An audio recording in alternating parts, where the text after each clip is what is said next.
Team Z presents Styx, a love story by Justin, Mary, Sarah, Tim, Jason, and Justin. We are proposing a sandbox zombie game featuring a large map separated into zones where players control a quasi-sentient zombie from a lab experiment gone wrong. The player portrays Styx, a zombie who is uniquely capable of influencing the horde by issuing a single command which is essentially, "There is food." Styx can also overcome and control certain elements of the environment, such as cameras and remote turrets, as well as exercise rudimentary use of firearms. Throughout the game, players will find weapons and conquer zones through the consumption of what remains of humanity. Each NPC command base rewards a key along with a chance of obtaining specialized zombies. In order to obtain this key within the command center, players must defeat a zone boss. After completion, the player is given a choice of multiple gates, but can only open one, leading them to another zone. The enemies are the remaining humans of the planet whose sole purpose is the eradication of the player's new race, the zombies. Our intent is to develop a unique experience within the zombie shooter genre by placing the player on the opposing side of this popular theme.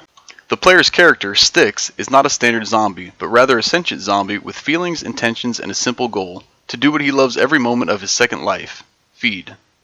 We are including co-op to provide the powerful experience of taking over the globe with your friends. I will now speak briefly about each of our core mechanics. First is Wager. By taking over an NPC command center and killing the zone boss within, the player receives a key.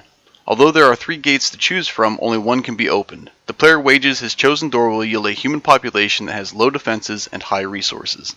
Moving on, Command. To conquer the humans, you must command your zombie horde. After you initially position your zombies, they can be commanded to attack humans, consume dead humans, and be positioned defensively. Next we have Attack. Attacking is done in both melee and ranged. Most zombies attack with brute force, but our sentient protagonist is able to fire weapons to kill enemies as well. Now on to Defend.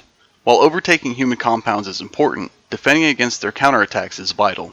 When humans counterattack areas you have claimed, you can deploy selected elements of your horde in an attempt to repel humans before they retake the area. This leads us to Consume. Humans can be consumed to restore health after they are killed. Alternatively, the attack can be used on low health humans as a finishing move while the humans are alive, increasing the health received. Additionally, as the player battles humanity, they constantly combat hunger itself.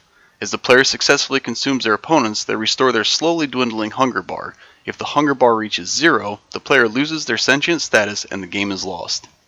Lastly, we have Assess. After a successful or unsuccessful assault or defense, the player will be given a rating on how well they performed.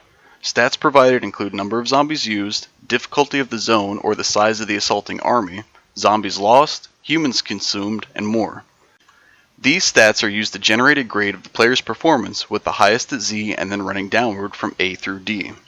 This grade determines how aware the humans are of the player's presence, thereby determining the effort the human population will put into eradicating the horde and therefore the player. Achieve a decisive victory and no survivors live to tell their tale. Experience a decisive defeat and the human population is more liable to mobilize against the zombies.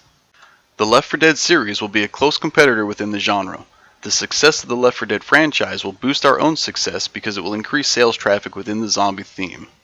Another competitor is State of Decay, and with the release of State of Decay 2, the franchise has finally seen the introduction of cooperative play.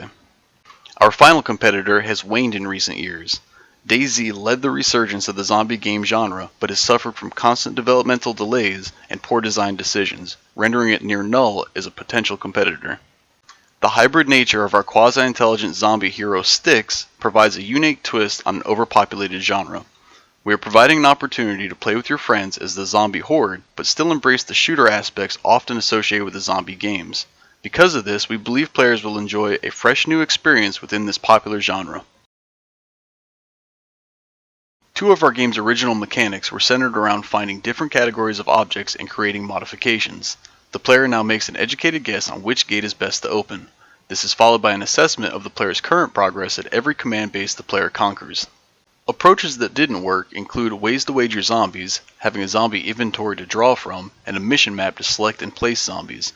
We were unable to use these due to complications creating a logical reward system and their distance from the original vision. Although gameplay has remained relatively unchanged, a wager is now made when choosing which gate of the available 3 to open. While preparing to take control of a command center, clues are provided that allude to what the gates lead to. Taking a command center also provides the player with an assessment which grades their performance in each zone as well as the game overall. Last week, our game had the player hunting humans and upgrading zombies. This week, gameplay hasn't significantly changed, with the exception of the player hunting. Instead, the player is now betting on the quality of circumstance in the next zone. As this proposal ends, we have a few mock-up images of Styx, a love story to show you. Thank you for your time today.